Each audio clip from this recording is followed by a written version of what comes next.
pessoal, hoje eu estou aqui para falar de um filme que eu assisti recentemente no Prime Video chamado Guerra do Amanhã, com Chris Pratt. Eu sou fã de gênero de ação, e se mistura ficção, eu fico mais animada ainda. Eu gosto do ator também, então assim, tava super empolgada para ver o filme. Não foi frustrante, né? A verdade, não foi assim, um filme frustrante, nem nada disso.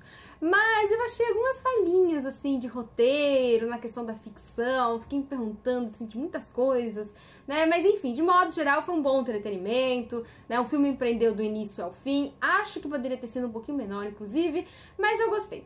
Bom, na história, a humanidade no futuro tá enfrentando uma guerra com alienígenas, né? É interessante porque essas pessoas do futuro, elas vêm pro nosso presente, que se passa em 2022, né? E eles param justamente onde? Na Copa do Mundo do Catar. O Brasil está prestes a fazer um gol.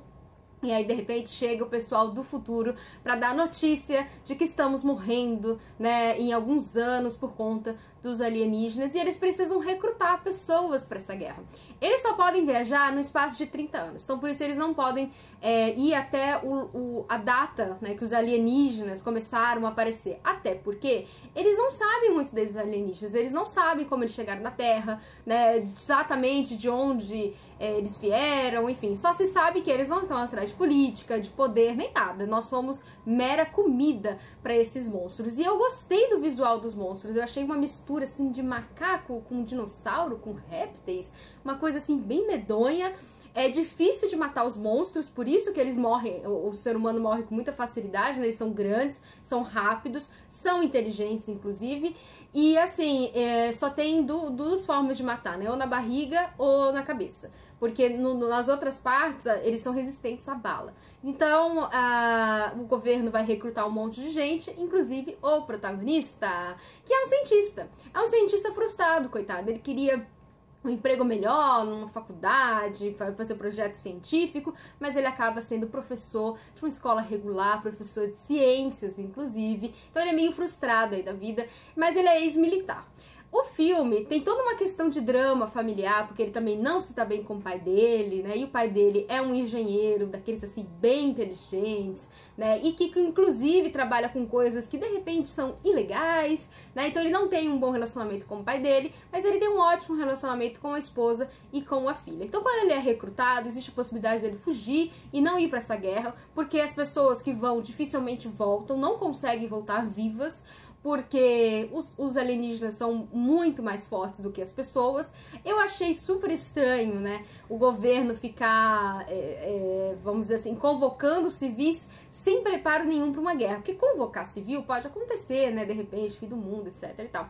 Mas são pessoas que não têm o menor preparo, não sabem pegar numa arma, então você só tá jogando as pessoas lá pra elas morrerem. Então eu achei isso, assim, meio que uma falha, vamos dizer assim, de roteiro, né. Mas ele é um ex-militar, inevitavelmente, ele acaba sendo líder, né, da missão quando ele chega no futuro, porque ele é um dos poucos que sabe, né, usar uma arma e lidar com uma situação de guerra de verdade. E a gente vê logo de cara que tem uma comandante com o mesmo sobrenome que ele. Então aí a gente começa a entender por que ele foi convocado, qual é a função dele nessa história, qual é a função dele nessa guerra, e aí é muito bacana. Eu não posso dar spoiler, mas é um filme assim, cheio de reviravoltas, inclusive. E aí no finalzinho, quando a gente acha que tá acabando o filme, de repente tem mais um arco. E aí esse arco que vai explicar algumas coisas sobre a questão dos alienígenas, que a gente fica se perguntando o tempo todo, né? Porque são animais. Como é que eles conseguiram montar uma nave? Foi a primeira coisa que eu pensei, mas como esses monstros montaram uma nave? Eu não consigo imaginar esses monstros que só sabem comer, manejando uma espaçonave através do tempo, etc e tal. Então, assim, no último arco, quando a gente pensa que acabou e aí volta, parece eles dão umas certas explicações aí pra não ficar tão absurda a história. Porém, a tomada de decisão do protagonista, do Chris Pratt, no final, pra mim absurda, assim, uma coisa que você não... Ai, gente, mas você compra a história, né? Você finge que é isso. Ele é o herói mesmo, a gente sabe que ele é o herói, ele que vai salvar o mundo, etc e tal. Então você compra a ideia, né, dele como herói e acabou. Porque se você ficar pensando muito nos detalhes, você vai se questionar e vai encontrar vários furinhos ali de roteiro, que não é tão legal assim.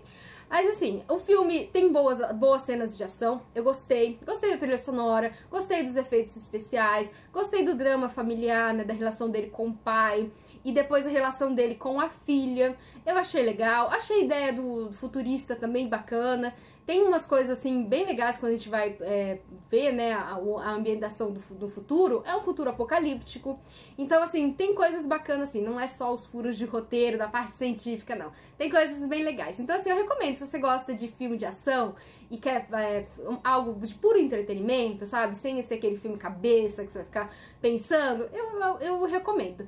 Se chama A Guerra do Amanhã, no Prime Video. E é isso, gente. Eu volto em breve, né? Só Deus sabe quando. E é isso. Até mais.